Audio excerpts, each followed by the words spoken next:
God, that vacation was long, but I sure as hell enjoyed it. If only it was a paid vacation, but man could dream. Either way, I need money, so yeah, I gotta work.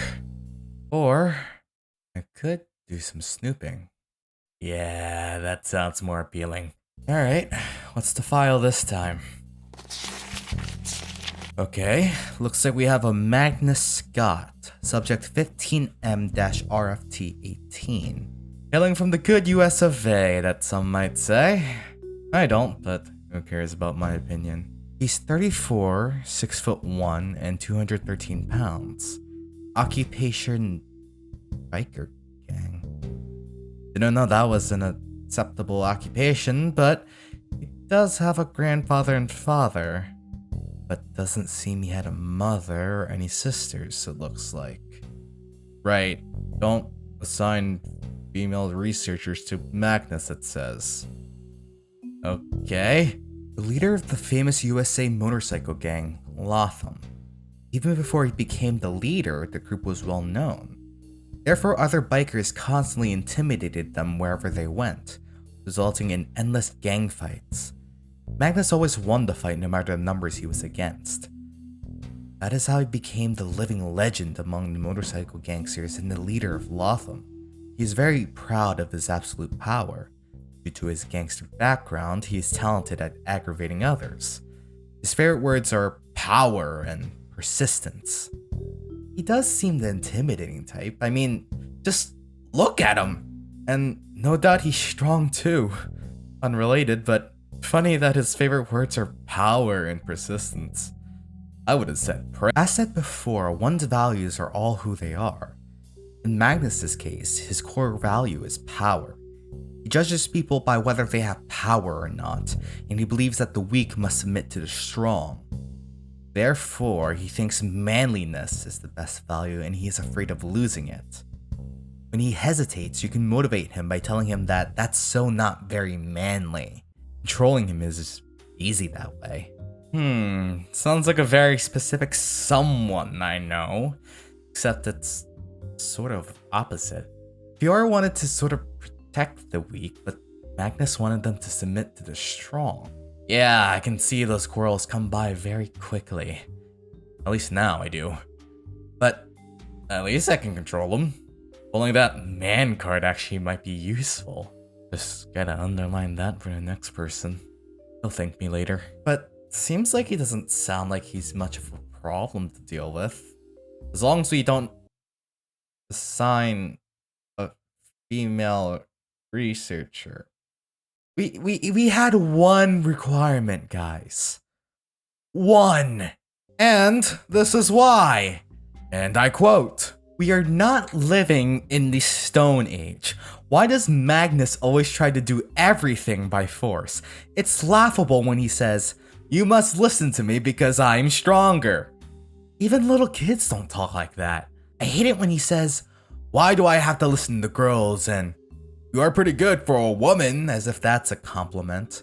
He refuses to follow any orders, but he listens to a male rookie researcher who's just joined us. Do you know how irritating that is? Other than that, he hasn't caused any troubles, but I don't have to compliment him for that, do I? It's nothing to be proud of. I can't stand it anymore. Please assign a real man to him as he wishes."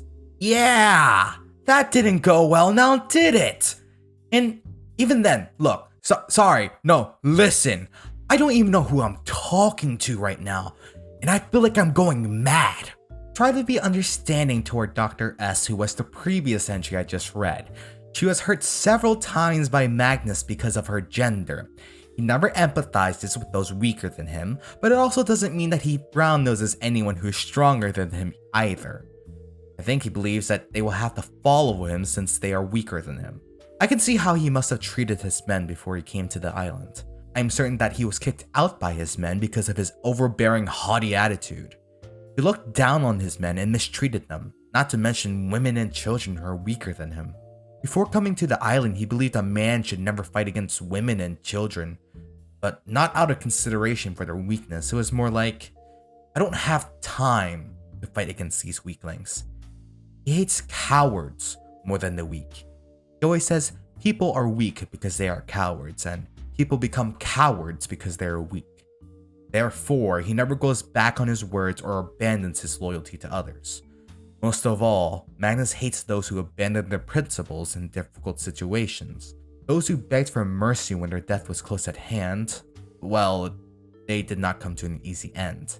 On the other hand, he liked 14M-RFT02, who never yielded despite defeat. She's probably the woman Dr. S heard him say, "You're pretty good for a woman." Does he not know the concepts for backhanded compliments? Is everything alright in there? I just stubbed my toe. Alright. Better not do any fadoodling in there, you got it? Yep. You got it. Breathe, just breathe. You can hold on just a bit more. Okay? At least this should be a fun section. Likes and dislikes. What could go wrong? Magnus likes anything that makes him look strong. Shocker. Such as a lavishly customized motorcycle, heavy steel chains, and a tough leather jacket. He never does a woman's job, such as cooking or cleaning. Especially cooking. He thinks delicate cooking is unmanly, so he only prepares food by crushing or tearing. It's been said he chows on whole boiled potatoes and raw vegetables and eats meat only as steak cuts.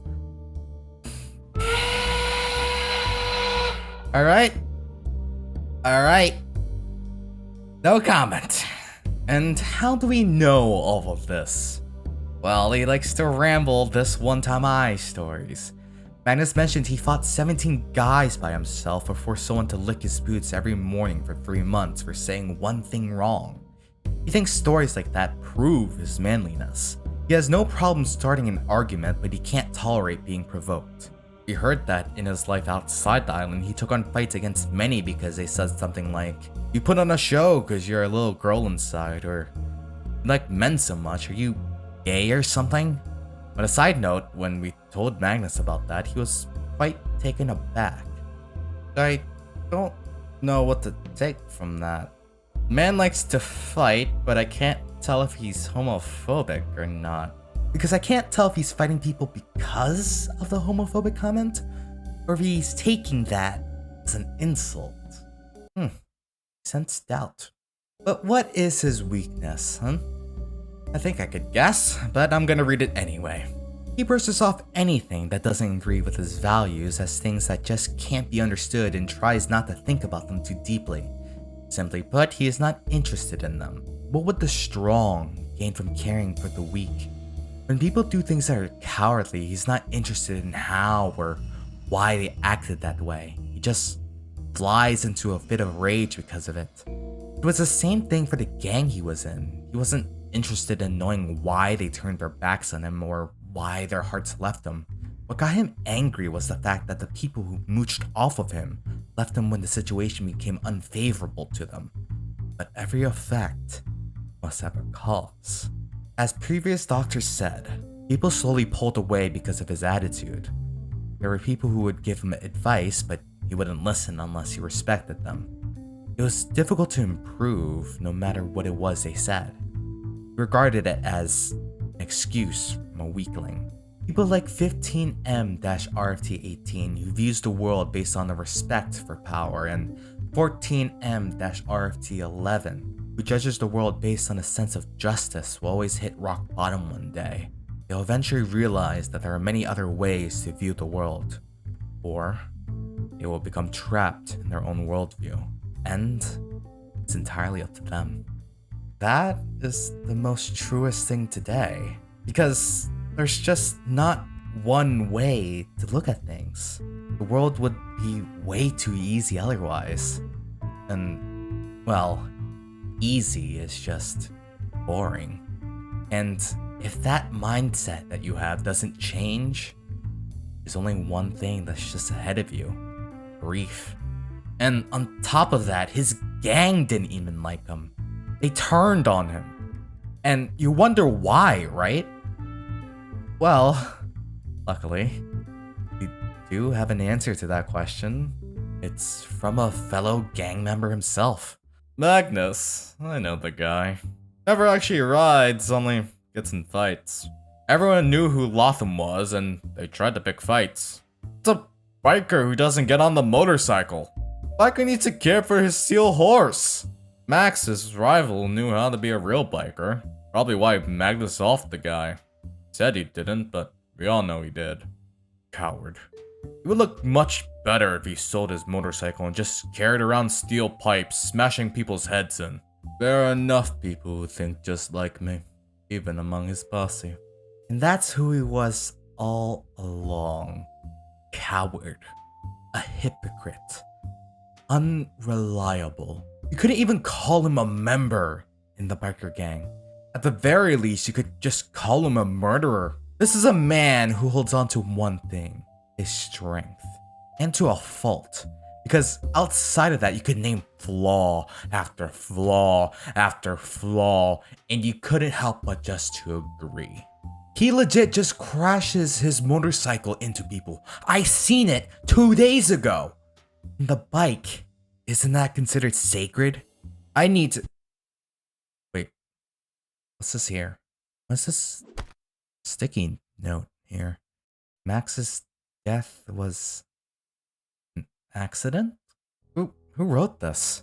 Apparently, Magnus and Max race for leadership, but during the race, Max dies after slipping his tire on garbage that was on the road.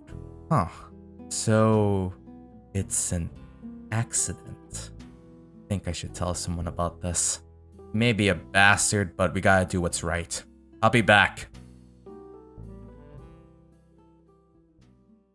And that is the end of, finally, another episode of the Eternal Return Files.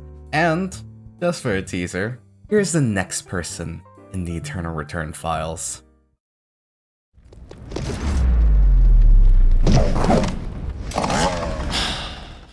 That's right.